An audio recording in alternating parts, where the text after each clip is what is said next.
Moin und herzlich willkommen zu einer neuen Folge im Fokus. Wie Sie sehen, sind wir auch heute wieder nicht in unserer Dauerausstellung, sondern erneut in unserem kleinen provisorischen Studio in einem unserer Depots.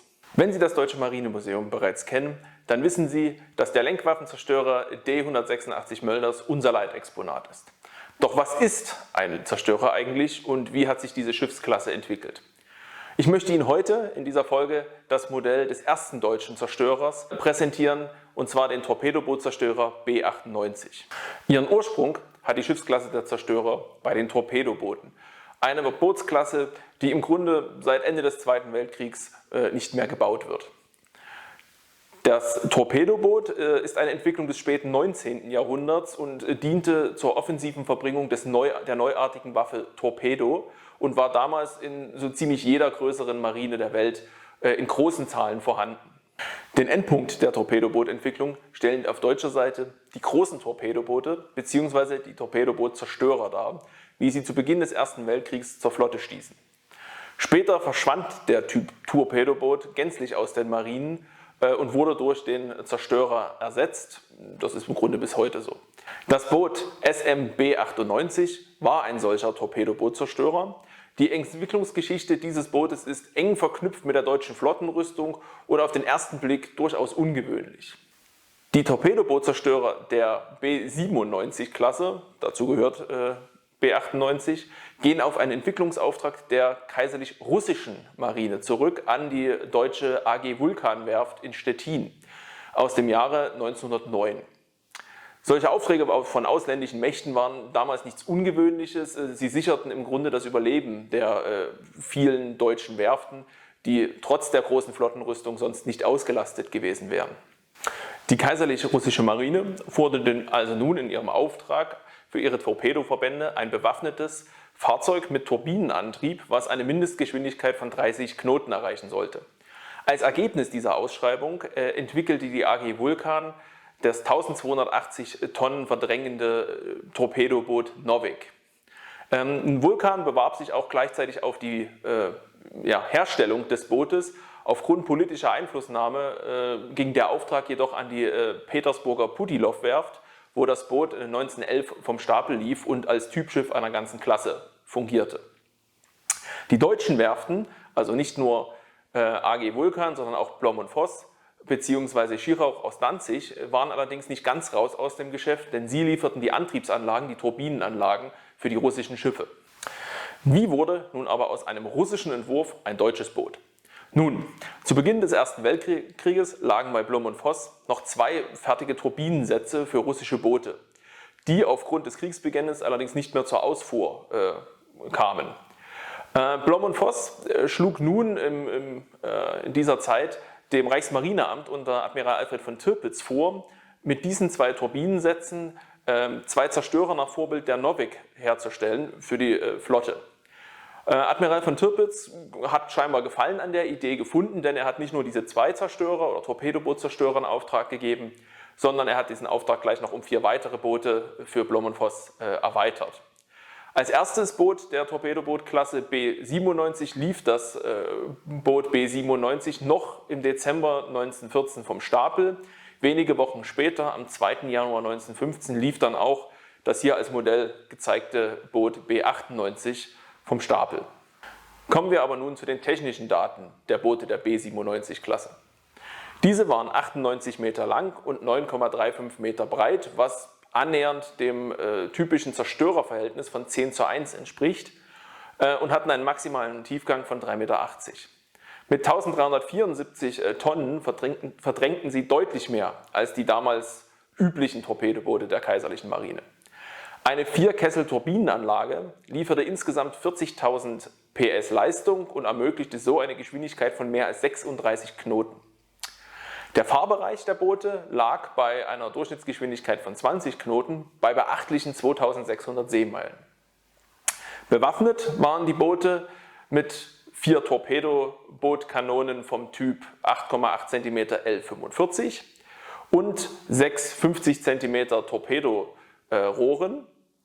Sie verfügten überdies über Minenschienen, Minenablaufschienen, die zum Ausbringen von bis zu 24 Minen geeignet waren. Nachdem die verbaute Bewaffnung sich allerdings in den ersten Kriegsmonaten als unzureichend herausgestellt hatte, um gegen gegnerische Zerstörer bestehen zu können, artilleristisch, als Beispiel die russischen Boote, Schwesterboote der Novik-Klasse hatten von Beginn an über 10 cm Geschütze, wurden bei der B97-Klasse die Geschütze bis 1916 auf allen Booten ausgetauscht und durch 10,5 cm L45 Torpedobootkanonen ersetzt. Sie waren damit größer, schneller und stärker bewaffnet als alle anderen typischen deutschen Torpedoboote der Zeit. Sie waren zudem die ersten Boote der Kaiserlichen Marine mit 3 Schornsteinen. Um die Unterschiede auch visuell zu verdeutlichen, habe ich auch das Modell von V25, das ist ein typisches Torpedoboot des Amtsentwurfs 1913, aus dem Schwerlastregal geholt. Beide Modelle sind in einem Maßstab 1:100 und lassen sich daher wunderbar vergleichen.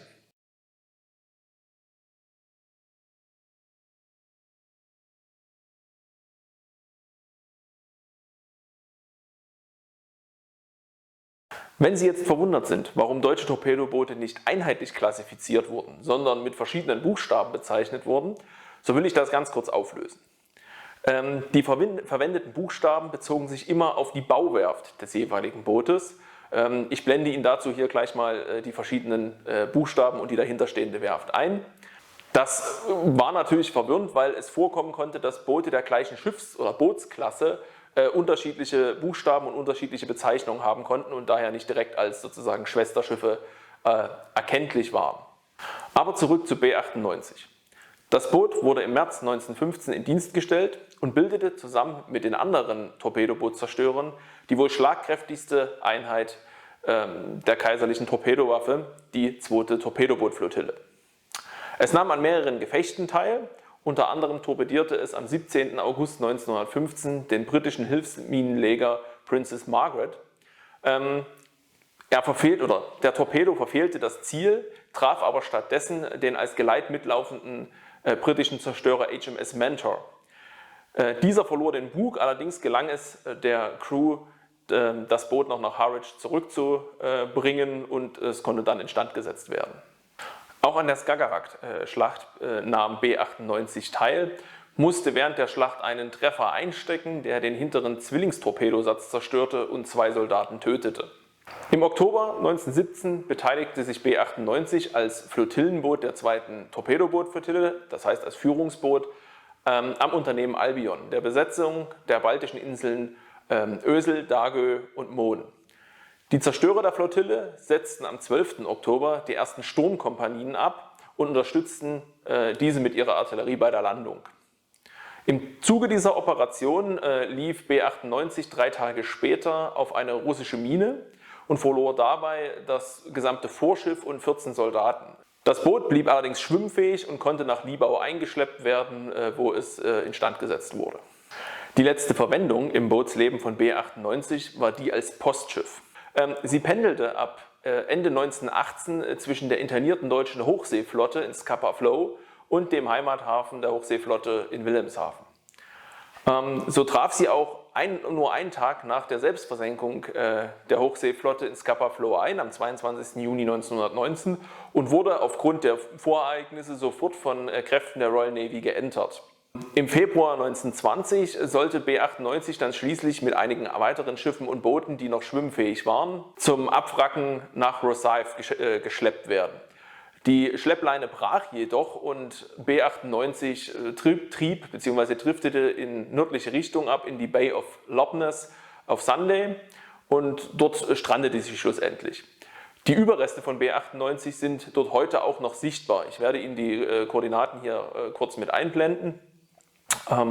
Und so endete das Bootsleben von B98. Damit sind wir für heute auch schon wieder am Ende der Folge von Im Fokus. Wenn Sie mehr über die Entwicklung der Schiffsklasse der Zerstörer bis in die heutige Zeit wissen wollen, schauen Sie gerne mal wieder vorbei. Wir werden noch das ein oder andere Video dazu machen. Ich hoffe, ich konnte Ihnen ein paar spannende Fakten zur ersten deutschen Zerstörerklasse heute liefern. Wenn Sie Fragen oder Anmerkungen haben, schreiben Sie sie unten in die Kommentare. Und wenn Sie in Zukunft keines unserer Videos mehr verpassen wollen, abonnieren Sie unseren Kanal und drücken Sie die Glocke. Sie erreichen uns außerdem auf Facebook, Twitter und Instagram.